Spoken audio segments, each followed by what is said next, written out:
hope you didn't have too much trouble finding the ammonia.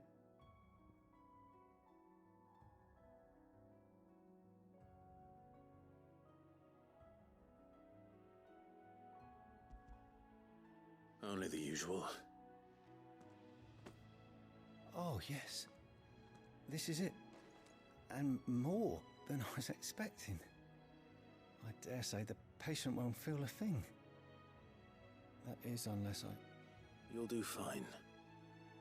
Tyre trusts you, which means I trust you. The hideaway would be lost without skilled physicers like yourself. Thank you for the kind words. Truly. But I'm sorry. I'm still terrified. The brand is more than just ink on flesh. It's a death sentence. Milk of the wyvern tail lurking just below the surface of the skin.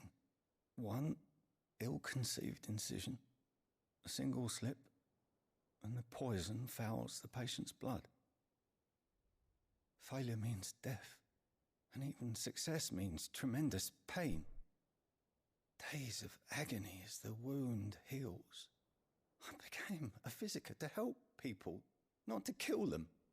I don't want to kill anyone.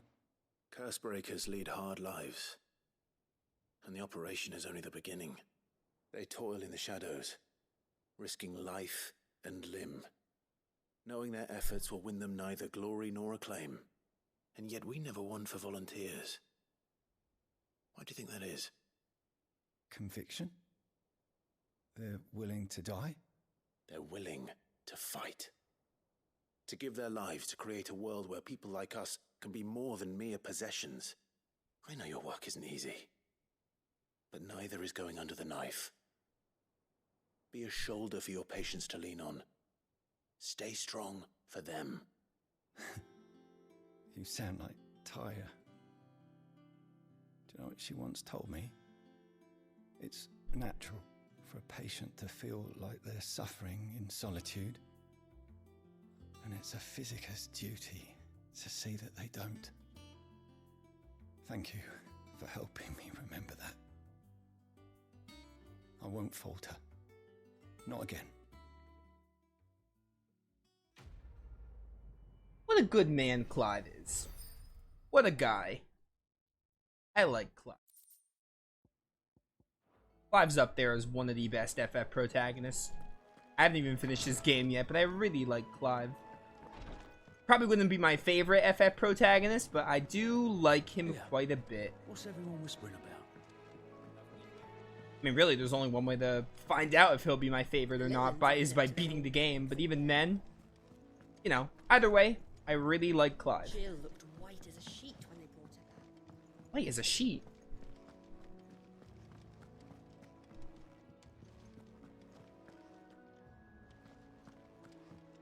Yeah, I think we're good to just move on to story. Clive, where have you been? I've been wanting to ask you something about Torgal. Where did you get him, like, in the first place? My father brought him back from one of his expeditions into the Northern Territories. They were crossing a snowfield when they heard his cries, and, seeing no sign of his pack, they took him in. What do you reckon, Tomes? It certainly adds weight to the theory. Clive, I believe that Torgal may be no mere hound, but a rare frostwolf, an animal native to the far northern reaches of Valisthea. In one of our oldest bestiaries, I found reference to a frostwolf who served as guardian to an ancient queen of the north. Such was his mastery over ether, he could cast magics on command. His name was Fenrir. Fenrir the Frostwolf. Now, the annals do not state it explicitly, but I have reason to believe this queen was a dominant of Shiva, a girl from the Northern Territories and her faithful hound. One awakens as the dominant of Shiva, and the other? You're saying that Jill granted Torgal his powers? What? Just Just like Fenrir. People called him my hound, but Torgal and Jill were inseparable. He grew up as a faithful companion to the dominant of Shiva, and years later, his powers awakened, just when his master needed him the most. You're right. If it weren't for Torgal blasting those bastards to Kingdom Come, Jill would have been for it. Quite. Though Torgal's power is his own, his latent birthright as a Frostwolf, it had only to be unlocked. Oh, get you, Torgal. You're an even finer hound than we thought. And regarding your original concern, you need not fear for Torgal's health. Why, the beast has the appetite of a behemoth. Just this very morn, I found him with his nose buried in my nuts.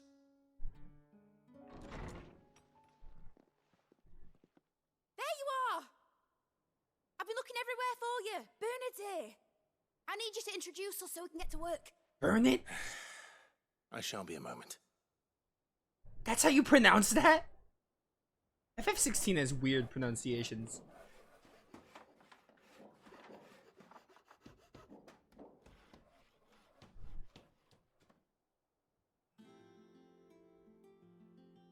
Sometime later.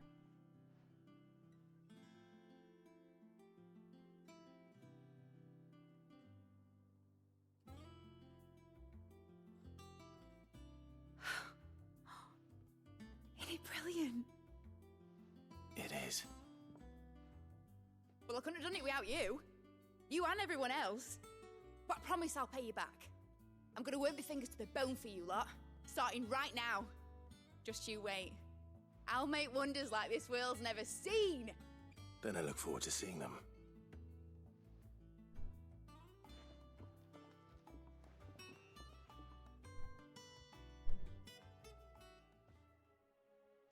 Now that that's settled, I wonder if Vivian's made any progress tracking down Kupka. I wish... Only one way to find out. Who's your favorite FF protagonist? That's a head scratcher. I don't know my definitive favorite. I'll give you my top 3. For a while it was Squall from Final Fantasy VIII. Squall would still be in my top 3. I'm just gonna say Squall, Yuna. Yuna in 10-2 because she's a protagonist in 10-2. Even though in 10 she's basically the protagonist, but she's not like the main character because that's Tidus. And Cloud from FF7 Remake. Now, I want to make this very clear. Specifically Cloud in the remake. Cloud in the original is cool, but Cloud in the remake, like, is amazing. Specifically Cloud in FF7 Remake would be in my top 3 as well. I don't know, I like them all for different reasons. I don't think I've ever picked between any of them, but those 3 are definitely my top 3. Honorable mentions would be like Zidane from 9 and Zack from Crisis Core. Those are very standout, and Clive would probably be a standout, even though I haven't finished his game yet, but so far I like Clive.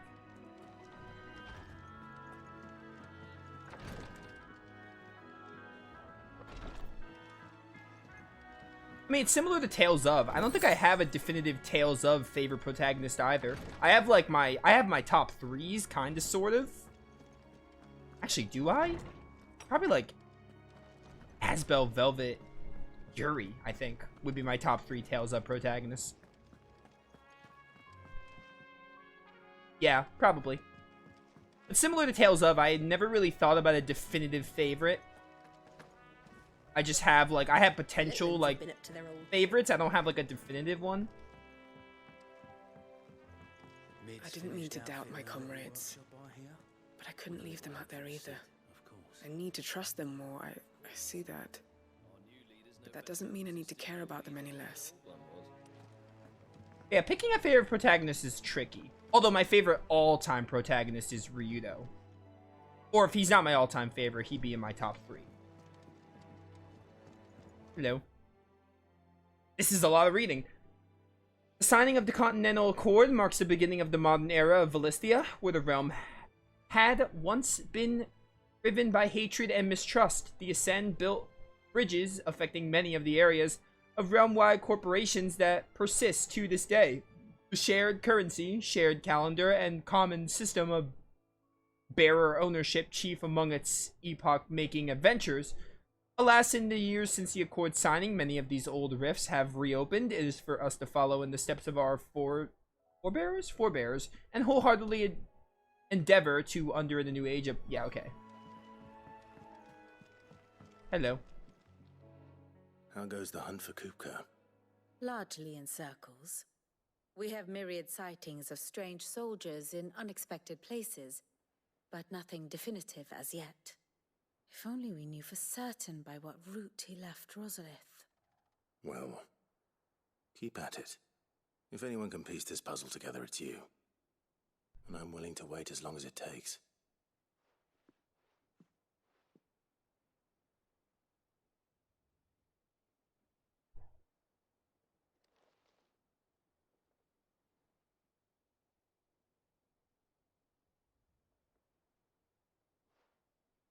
What?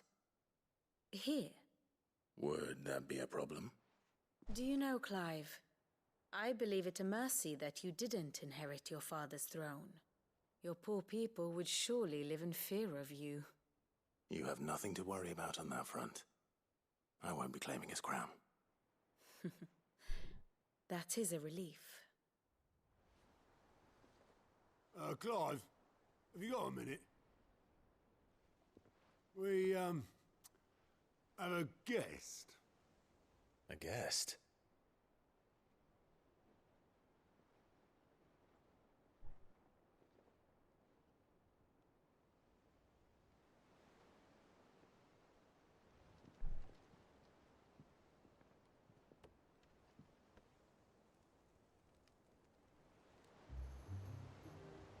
For your trouble. It was a pleasure, in hindsight. Oh, it's my uncle. Byron? Clive, my boy! Tap a cask and stoke the ovens for your favourite uncle is here! Also my only uncle.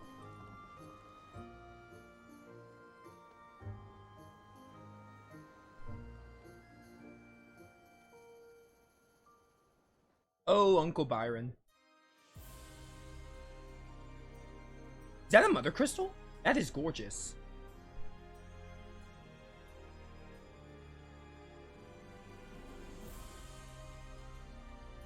Seat of the Imperial Court. The Dalmekian government sues for peace. How shall we respond? If they're willing to accept their fault in the matter, I see no reason to refuse them.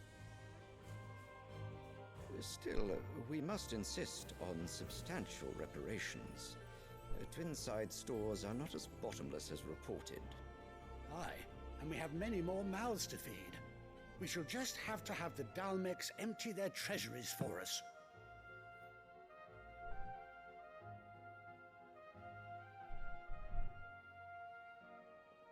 Of course, none of this would have been possible without your timely intervention, Prince Olivier. Indeed, I doubt any of us would have had the courage to trade words with the mighty Titan, nor less the wit to win him over. The Empire owes you a great debt. May the blessing of the crystals go with you, Your Highness. May the blessing of the crystals go with you. Very good.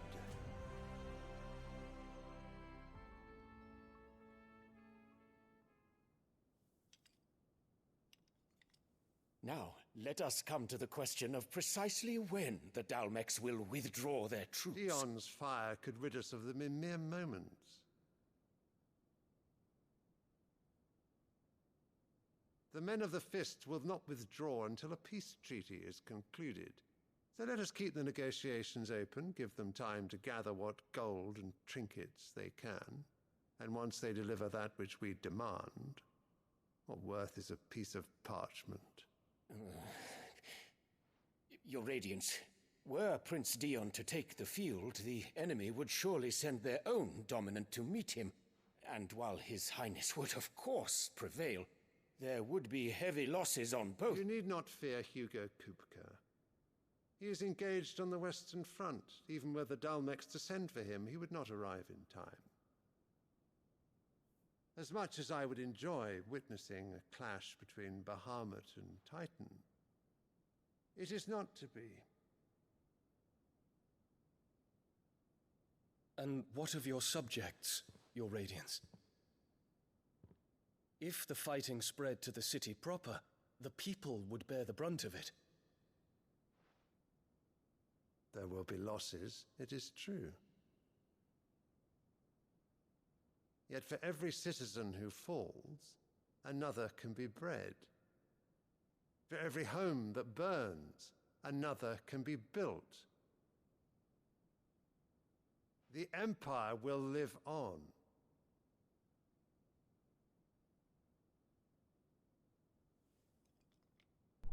Dion? Yes, sire.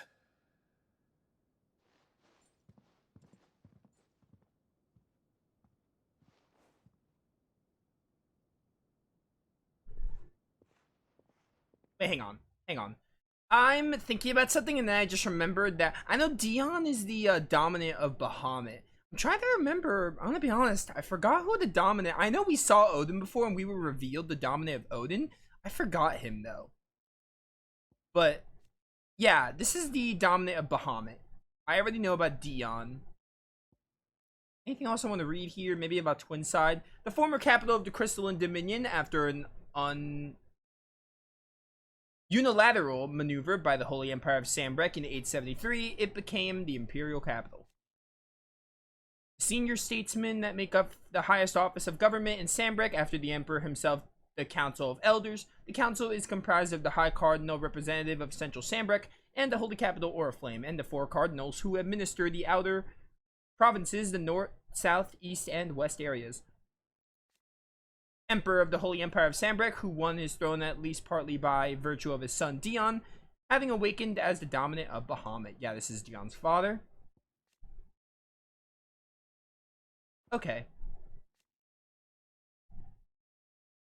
I'm not gonna like read all this out loud because I feel like I've read this before. Some of it at least. A conflict fought between the Holy Empire of Sambrek and the Republic of Dhalmekia in the year 878, largely concerning control of the Crystalline Dominion. The Dominion had previously been the subject of a non-aggression pact between the Valistian nations, but in 873, the Empire claimed Twinside for its new capital, an act which eventually opened the Dhalmex into military action.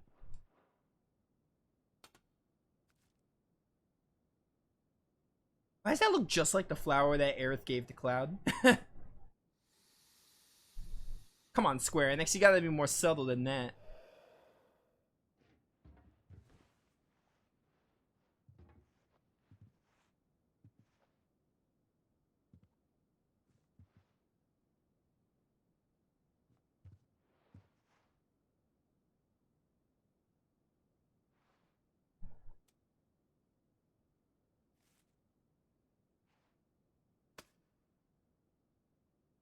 Prepare for battle. But sire... Do not make me repeat myself. Return to your camp and await my orders. Yo, I can't wait to spar against Bahamut. Go up against Dion, that'll be fun. I cannot wait for that. If that is your wish, your Radiance, I shall depart at once.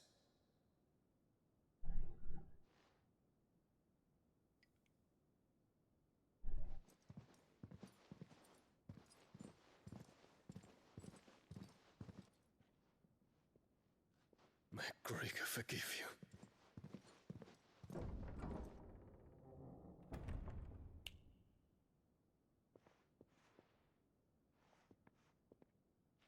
What do the astrologers augur? The stars are in agreement, your Radiance. The shadow of treachery hangs over Prince Dion.